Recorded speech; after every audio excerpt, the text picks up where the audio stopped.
بسم اللہ الرحمن الرحیم۔ توجہ رکھیے کہ مقدمہ کے اندر 3 امور بیان کیے جاتے ہیں۔ نمبر 1 علم کی تعریف، دوسرے علم کی غرض، تیسرے علم کا موضوع، یعنی ایک تصور 2 تصدیقیں۔ مقدمہ کے اندر 3 چیزیں ہوتی ہیں، ایک تصور 2 تصدیق۔ تصور ہے علم کی تعریف، ایک تصدیق ہے موضوع کے بارے میں، ایک تصدیق ہے غرض کے بارے میں۔ وہ بات چل رہی ہے، اس کی غرض بیان ہو چکی ہے جسے ہم بیان حاجت المنطق کہا، اور اس کے ضمن میں تعریف کی طرف اشارہ بھی ہو چکا ہے۔ یہ فائدہ سے ایک اضافی مسئلہ بتا رہے ہیں آپ کو۔ بھئی آپ کو یہ پتہ ہونا چاہیے بھئی اس علم کی شروعات کہاں سے ہوئی۔ علم حدیث ہے، ظاہر ہے اس کی شروعات حضور سید عالم صلی اللہ تعالیٰ علیہ وآلہ وسلم آپ کے اقوال و افعال جب حدیث ہیں تو بعد میں علم تفسیر ہے، جب وہ معنی قرآن کا بیان ہے تو پھر یہ نزول قرآن کے بعد اس کا سلسلہ تفسیری معاملات کا شروع ہوا۔ تو منطق کا کیا معاملہ ہے، منطق کی ابتدا کب سے ہوئی، یہ سوال۔ تو اس لیے یہ علم کے ساتھ اس کا جواب دے رہے بطور فائدہ۔ اس میں 3 مرحلے بیان کیے۔ پہلا مرحلہ اس علم کی وضع کا، وضع کہیں یا تدوین کہیں۔ سب سے پہلے اس کو تدوین کیا ارسطاطالیس نے، ارسطو نے۔ سمجھے بات کو؟ سب سے پہلے اس کو مدون کیا، تدوین کیا، کہ اس کی وضع کی ارسطو نے۔ سمجھے بات کو؟ تو غور کریں، جب بھی علم کی ابتدا ہوتی ہے تو اس کے اندر بہت باریکیاں، تفصیلات موجود نہیں ہوتی۔ جیسے علم نحو ہے نا، اب علم نحو حضرت سیدنا مولا کائنات مولا علی مشکل کشا شیر خدا کرم اللہ تعالیٰ وجہ الکریم، آپ نے کچھ ابتدائی باتیں لکھ کر ابو الاسود دوئلی کے حوالے کر دیں اور کہا کہ اس میں اضافے کرتے جاؤ۔ اب ابتدائی باتیں حضرت سیدنا مولا کائنات مولا علی مشکل کشا کرم اللہ تعالیٰ وجہ الکریم نے ابتدائی باتیں لکھ کر دے دی، باقی جو اضافے ہیں وہ ابو الاسود دوئلی کرتے گئے۔ بات ہے ذہن میں؟ یہ بھی ملتا ہے کہ یہ جو ابتدا کی گئی تھی وہ حضرت عمر فاروق اعظم رضی اللہ تعالیٰ عنہ کے کہنے پر کی گئی تھی۔ تو لہٰذا اگر حضرت مولا کائنات مولا علی مشکل کشا کو اس کا واضح اول قرار دیا جا رہا ہے تو یہ اس روایت کے خلاف نہیں ہے۔ حضرت عمر فاروق رضی اللہ تعالیٰ عنہ نے وضع نہیں کیا تھا اس علم کو، وہ چاہتے تھے کہ ایسا کوئی علم ہونا چاہیے جس کے ذریعے عربی زبان کی حفاظت ہو سکے اور اس کی گرامر اس کو ضبط میں رکھا جا سکے۔ تو حضرت مولا کائنات مولا علی مشکل کشا نے کیا کیا، وہ ابتدائی کچھ ضوابط طے کیے، اس کے بعد وہ پرچہ ابو الاسود دوئلی کے حوالے کر دیے، اضافات وہ کرتے گئے۔ بات سمجھ رہے ہو؟ تو ابتدا جب فن کی ہوتی ہے، ابتدا جب علم کی ہوتی ہے تو وہ اس طرح مفصل اور اتنی تفصیل کے ساتھ، بس و تفصیل کے ساتھ موجود نہیں ہوتا، کچھ ابتدائی باتیں ہوتی ہیں۔ تو ارسطو نے جو ہے وہ ابتدائی باتیں ان کو جمع کیا، بطور اجمال ان کو ذکر کیا۔ اب اگلا مرحلہ تھا اس کی تفصیل و تہذیب کا۔ یہ کام کیا کس نے؟ فارابی نے۔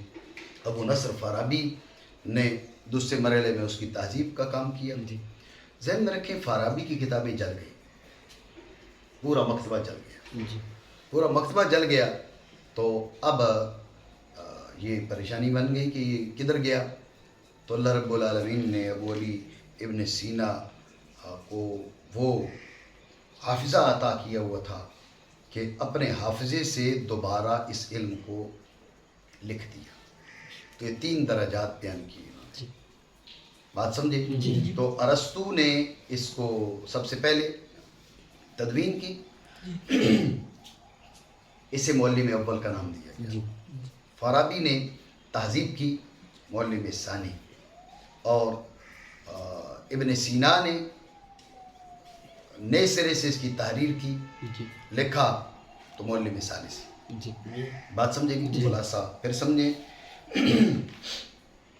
کہ مقدمہ میں امور ثلاثہ کا بیان کیا جاتا ہے، ان کا بیان چل رہا ہے، بیان حاجت المنطق ہو چکا، اور اس ضمن میں تعریف کی طرف اشارہ ہو گیا. آگے چل کے تعریف کی صراحت بھی کر رہے ہیں. کیوں کر رہے ہیں اس کی بات میں تمہیں بتاؤں گا وہ کیوں صراحت کر رہے ہیں، لیکن میں نے آپ کو بتایا کہ اشارہ ہو چکا اس کی تعریف کی جانب. لیکن اضافی فائدہ کے طور پر یہ یہاں پر فائدہ ذکر کیا، اور ایک سوال کا جواب بیان کریں، اس کو بنائیں یا محض فائدہ بیان کریں کہ علوم و فنون کی ایک ابتدا ہے. مثلا فقہ ہے، اس کی ابتدا بعد از ظہور اسلام. اصول فقہ بعد از ظہور اسلام، حدیث بعد از ظہور اسلام، تفسیر بعد از ظہور اسلام. بات سمجھے؟ تو منطق کب جو ہے نا نمودار ہوئی، کب ظاہر ہوئی، کب اس کی تدوین کی ابتدا ہوئی، یہ سوال. ٹھیک ہے، تو اس کا جواب دیا مصنف رحمہ اللہ تعالیٰ نے. اصل جواب یہ ہے کہ سب سے پہلے اس کی تدوین اور وضع کرنے والے ارسطو ہیں، ارسطا تالیس. ٹھیک ہے، ارسطو ہیں. اور جب بھی کوئی فن شروع ہوتا ہے تو وہ ابتدائی طور پر اجمال پر مشتمل ہوتا ہے، تو لہٰذا وہ اجمالی کچھ قواعد و ضوابط تھے، تو مزید تہذیب اور تنقیح کی ضرورت تھی. تو وہ کام کس نے کیا؟ وہ ابو نصر فارابی نے کیا. پھر ابو نصر فارابی کی کتابیں جل گئیں، تو تیسرا مرحلہ یہ آیا کہ ابو علی ابن سینا نے نئے سرے سے ان کی تالیف کی، جمع کیا ان کتابوں کو، نئے سرے سے لکھا، جمع کیا مطلب لکھا. ٹھیک ہے، تو لہٰذا یہ 3 درجات ہو گئے. تو ارسطو کو معلم اول، منطق کا معلم اول، اور جو ابو نصر فارابی ہے اسے معلم ثانی، اور جو ہے ابو علی بن سینا کو معلم ثالث. بات ہے ذہن میں. یہاں پر یہ بات بھی ذہن میں رکھ لیں کہ شیخ علامہ فضل خیر آبادی، یہ اس جو مصنف ہیں ان کے بیٹے، انہیں ہمارے خیر آبادی جو سلسلہ تدریس ہے اس کے اندر معلم رابع کہا جاتا ہے. اس لیے کہ جو ید طولا آپ کو فنون میں، علوم حکمیہ میں، علوم منطقیہ میں جو دسترس حاصل تھی، بر صغیر پاک و ہند میں اس کی مثال نہیں ملتی. اس لیے علامہ فضل حق خیر آبادی، ایک ہے عبدالحق خیر آبادی، یہ بیٹے ہیں علامہ فضل حق کے. ٹھیک ہے نا؟ تو یہ فضل امام، یہ والد ہیں علامہ فضل حق کے. علامہ فضل حق خیر آبادی رحمہ اللہ تعالیٰ، ان کو معلم رابع کا نام دیا جاتا ہے. بات سمجھے نہیں؟ مانا کریں مزید باتیں بتا دوں، جان لو کہ ارسطا تالیس حکیم. حکیم سے مراد کیا ہے؟ حکیم سے مراد یہ تمہارا دوائیوں والا طبیب نہیں ہے جی. حکیم سے مراد ہے صاحب حکمت. یہ ذہن میں رکھے، فلسفہ کو حکمت کا نام دیا جاتا ہے. فلسفہ کو حکمت کا نام دیا جاتا ہے. تو ارسطو جو ہے یہ حکیم تھا، یعنی فلسفی تھا. ذہن میں رکھیں کہ فلسفہ کی تدوین یہ ارسطو نے نہیں کی. ارسطو اس سلسلے میں جب وہ شاگرد تھا، ارسطو سے پہلے افلاطون اور بڑے بڑے فلاسفہ گزر چکے تھے. بلکہ ارسطو پر تو تہمت ہے کہ اس نے افکار فلاسفہ میں رتب و یابس اور ایسی ایسی باتیں داخل کی کہ جو شرائع سماویہ کے منافی ہیں. شرائع سماویہ کی منافی باتیں ارسطو نے داخل کی اس کے اندر، وہ فلسفہ کے اندر. تو فلسفہ حکمت ایک طویل و عریض فن ہے. بات یہاں فقط منطق کی ہو رہی ہے. ہمارے بعض طلبہ یہ سمجھتے ہیں کہ شاید فلسفہ کا مدون یہ ایسی بات نہیں ہے. ٹھیک ہے، تو بلکہ علماء نے یہ بھی لکھا کہ جو ابتدائی طور پر جو فلاسفہ تھے وہ انبیاء کے شاگرد تھے، وہ انبیاء کرام کے شاگرد تھے. تو ان کی افکار بالکل درست تھی. یہ بعد میں افکار میں خرابی آئی، بعد والوں نے خرابی کی ہے. ان میں سے ایک الزام جو ہے نا ارسطو پر بھی ہے کہ ارسطو نے خرابی کی ہے. بہرحال ارسطو نے کیا کیا؟ اس علم کی تدوین کی. لیکن ایک اعتراض ہے کہ اس کو پھر سکندر رومی کی میراث کیوں کہا جاتا ہے؟ اگر ارسطو اس کا مدون ہے تو پھر اسکندر رومی کے ساتھ اس کو کیوں جوڑا جاتا ہے؟ یہ سوال. تو اس کا جواب دیتے ہوئے مصنف نے کہا کہ بے امر الاسکندر الرومی ہے. اسکندر رومی کی مداخلت یہ تھی، اس نے کہا تھا ارسطو کو کہ تم ایک فن کو ترتیب دو، تو چونکہ وہ سبب عامر ہے، اس نے کہا ہے، اس کے کہنے پر ارسطو نے اس فن کو وضع کیا ہے، اس کے کہنے پر فن وضع کیا، تو لہذا اس لیے اسے اسکندر رومی کی میراث قرار دیا جاتا ہے۔ بات سمجھے نہیں؟ اسکندر رومی کے کہنے پر، اور اسی لیے کس لیے کہ چونکہ مدون ہی ہے، لقب دیا جاتا ہے معلم اول کے ساتھ، یعنی اس کو معلم اول کہا جاتا ہے۔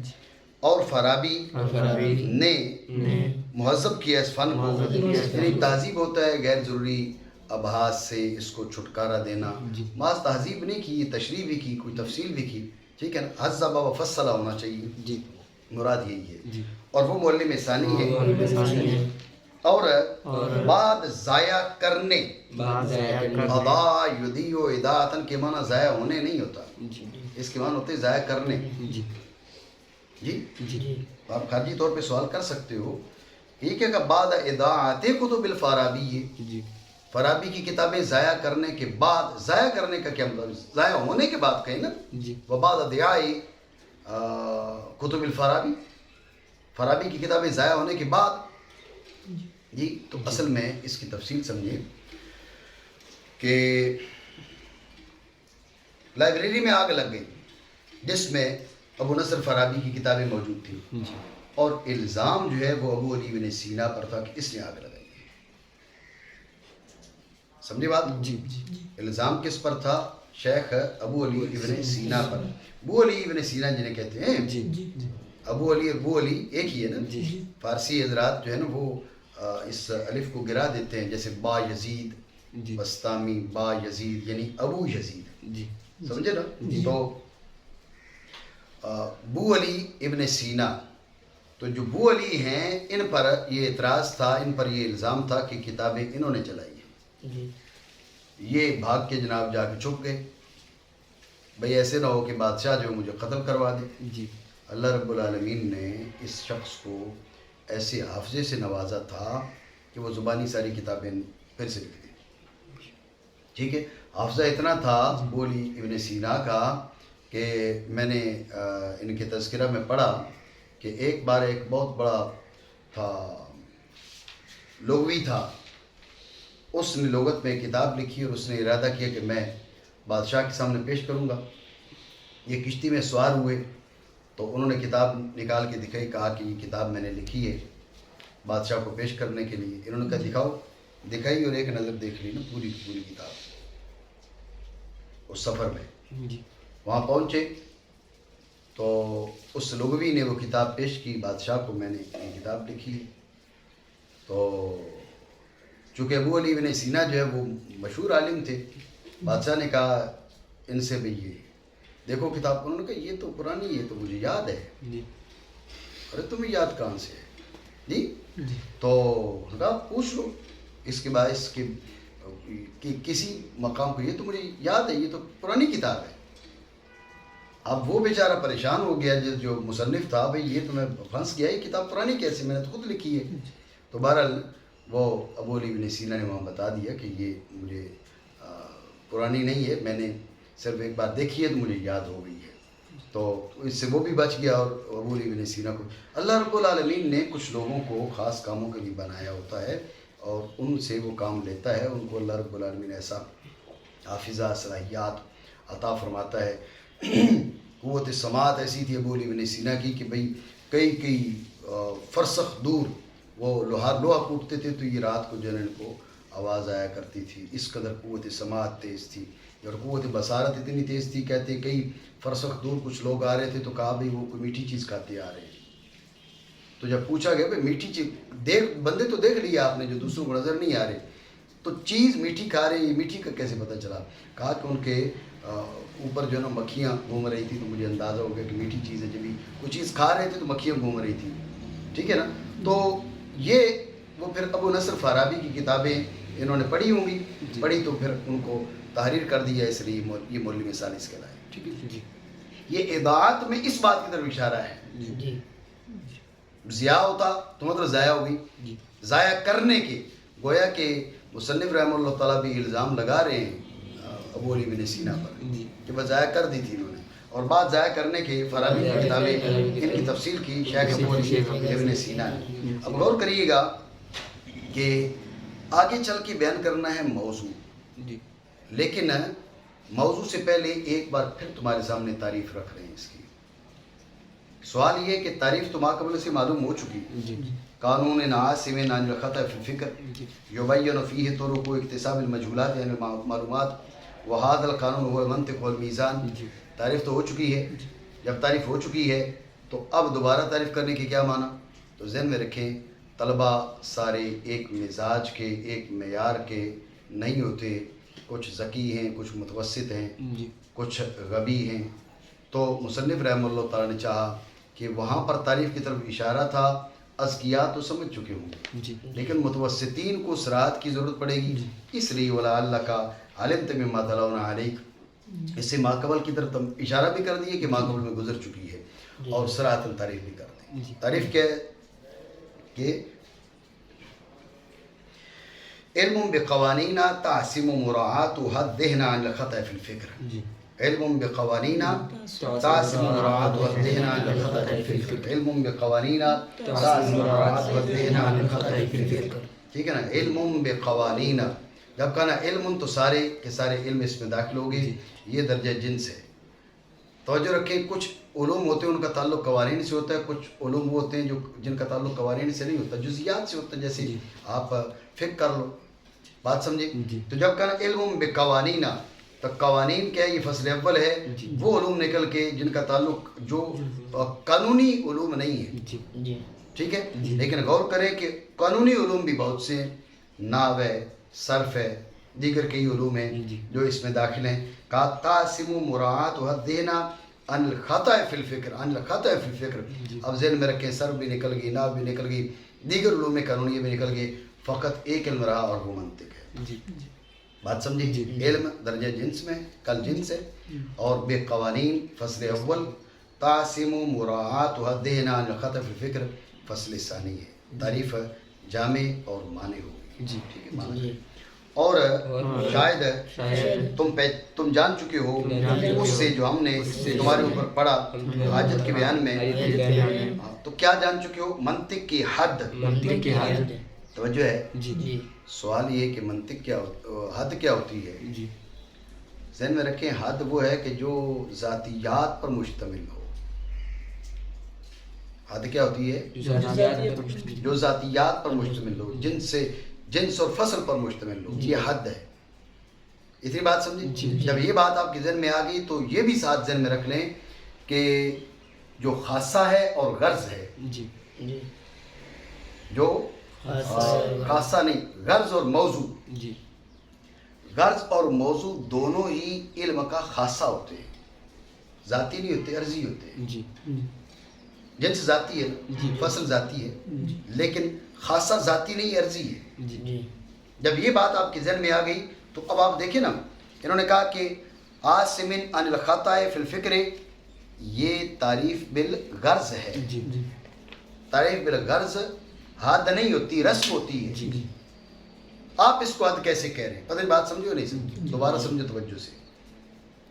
انہوں نے کیا کہا؟ انہوں نے کہا کہ فی بیان الحاجت حد المنطق، تمہیں ماقبل سے حد معلوم ہو گئی ہو۔ اس پر اعتراض سے پہلے آپ یہ بطور تمہید جان لیں۔ ایک تمہید یہ کہ حد کے وہ تعریف ہے جو ذاتیات پر مشتمل ہو، ایک۔ دوسری بات ذہن میں رکھ لیں کہ علم کی تعریف ہو غرض کے ذریعے، علم کی تعریف ہو موضوع کے ذریعے۔ موضوع اور غرض دونوں علم کی ذاتی نہیں ہے بلکہ خاصہ ہے۔ علم کی غرض بھی اس کا خاصہ ہے، علم کا موضوع بھی اس کا خاصہ ہے۔ اب خاصہ کے ذریعے جو تعریف کی جائے گی وہ کیا کہلائے گی؟ وہ رسم کہلائے گی۔ جب یہ بات آپ کے ذہن میں آ گئی تو اب اعتراض یہ ہے کہ ما قبل میں جو تعریف بیان ہوئی نا، قانون عاصم عن الخطأ فی الفکر، قانون عاصم عن الخطأ فی الفکر، تو یہ تعریف بالغرض ہے، غرض خاصہ ہے، خاصہ کے ذریعے کی جانے والی تعریف رسم ہے۔ آپ حد کیسے کہہ سکتے ہیں؟